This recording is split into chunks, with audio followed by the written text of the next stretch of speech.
Hi everyone, welcome to commerce कक्षा। Admission of partner की series में ये हमारा 6th वीडियो है और इसमें हम सीखेंगे revaluation of assets and liabilities. इसके पहले के स्टेप्स ऊपर आई बटन में लिंक्ड है और नोट्स आपको डिस्क्रिप्शन में मिल जाएंगे। तो चलिए बात करते हैं रीवैल्यूएशन के बारे में। कभी भी आप change in profit sharing ratio का कोई भी केस डील करते हो, चाहे वो खुद से चेंज कर रहे हो, चाहे एडमिशन, चाहे डेथ, चाहे रिटायरमेंट। तो अभी हम एडमिशन ऑफ पार्टनर डील कर रहे हैं। इन केसेस में क्या होता है कि नया पार्टनर आ रहा है, लेकिन हमारे पास उसके आने के पहले बहुत सारी एसेट्स और लाइबिलिटीज़ है। अब कुछ ऐसी भी एसेट्स होती हैं जिनकी वैल्यू बुक्स पे बहुत कम दिख रही हो, लेकिन एक्चुअल वैल्यू ज़्यादा होती है। ठीक है, तो अगर फ्यूचर में आप उसको रीवैल्यू करोगे तो जो नया पार्टनर आएगा वो प्रॉफिट खा लेगा, लेकिन आज के डेट तक का प्रॉफिट के ऊपर राइट किसका होना चाहिए आप बता दो। पुराने पार्टनर्स का होना चाहिए और पुराने प्रॉफिट शेयरिंग रेशियो में होना चाहिए। तो फ्यूचर में कोई डिस्प्यूट ना है, इसके लिए हम सारे एसेट्स और लायबिलिटी को अभी रिव्यू कर लेते हैं, रीअसेस कर लेते हैं, रीवैल्यू कर लेते हैं। उससे क्या होगा, जो भी अप्स एंड डाउन्स हो रहे हैं इन वैल्यूज़ में नए पार्टनर के आने के पहले, उसका प्रॉफिट या लॉस पुराने पार्टनर से सेटल हो जाए और जब से नया पार्टनर आएगा वहाँ से नया हिसाब स्टार्ट करेंगे। ये होता है लॉजिक रीवैल्यूएशन का। कोई भी अगर रीवैल्यूएशन आप करते हो किसी भी एसेट और लायबिलिटी का, डेट विल रन थ्रू, ये रन होगा कौन से अकाउंट के थ्रू, रीवैल्यूएशन अकाउंट के थ्रू। रीवैल्यूएशन अकाउंट एक नॉमिनल अकाउंट होता है।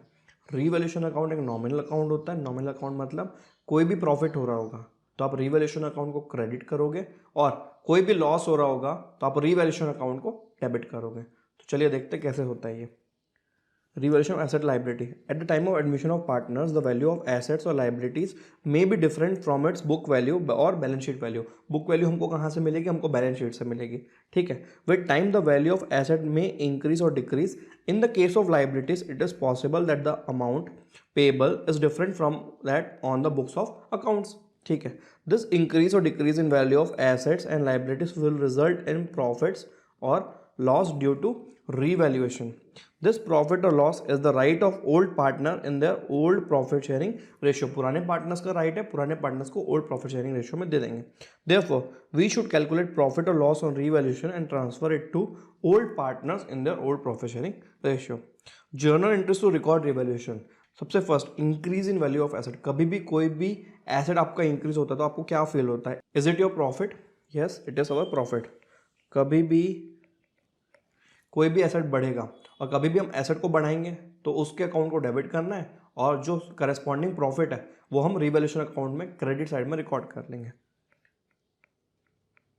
Asset account debit to revaluation account being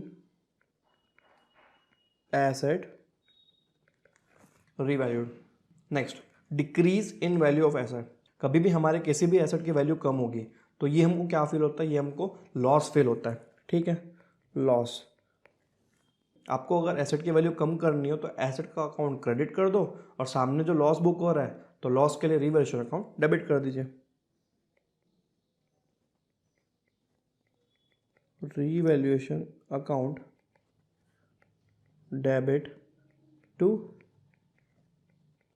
asset account. Again narration same, being asset revalued. Next, increase in value of liability. कभी भी हमारी लाइबिलिटीज बढ़ेंगी, हमारा पेमेंट जो मार्केट में करना है उसकी जवाबदारी या रिस्पॉन्सिबिलिटीज बढ़ती है, तो वो हमारा लॉस है। और लॉसेस के केस में रिवैल्यूएशन अकाउंट डेबिट करेंगे। और लाइबिलिटी को इंक्रीज करने के लिए, लाइबिलिटी का नेचर क्रेडिट नेचर होता है, लाइबिलिटी को इंक्रीज करना हो तो लाइबिलिटी को क्रेडिट कर दो। Revaluation account debit to liability, और लाइबिलिटी के जगह पे जो भी एक्चुअल लाइबिलिटी आ रही होगी क्वेश्चन में उसका नाम लिख देना, बीइंग लाइबिलिटी रिवैल्यूड। ठीक है, decrease in value of liability. पहले मार्केट में 1000 रुपये देने थे, अभी हमें मार्केट में 800 रुपये देने उस पर्टिकुलर लाइबिलिटी के लिए, तो हमारा प्रॉफिट हुआ ना 200 रुपये का, क्योंकि हमें मार्केट में 200 रुपये कम पे करना पड़ेगा। ठीक है, decrease in value of liability. तो ये हमारा प्रॉफिट है। Liability account debit to revaluation account. Transfer of profit और लॉस। ये सारी एंट्रीज करने के बाद आप क्या करोगे, हर एक एंट्री में डेबिट क्रेडिट एडजस्ट करके प्रॉफिट या लॉस निकालोगे और पार्टनर्स को बांट दोगे in their old profit sharing ratio. कैसे होगा? अगर आपका प्रॉफिट है तो revaluation account debit to to to, यहाँ पे ओल्ड पार्टनर ओल्ड रेशियो। लेकिन अगर आपका लॉस है तो ए बी या सी तीनों पार्टनर है टू रीवैल्यूएशन अकाउंट, ऐसे करके उनको ट्रांसफ़र कर दीजिएगा। अब ये जर्नल एंट्रीज आपने सीख ली, बट लेकिन इनकी लेजर पोस्टिंग कर लेते हैं और लेजर समझते हैं किस तरीके से बनेगा और इसका शॉर्टकट देख लेते हैं। क्यों? क्योंकि ज़्यादा क्वेश्चंस में आपको लेजर प्रिपेयर करना है। ठीक है, तो चलिए लेजर ऑफ रीवैल्यूएशन अकाउंट।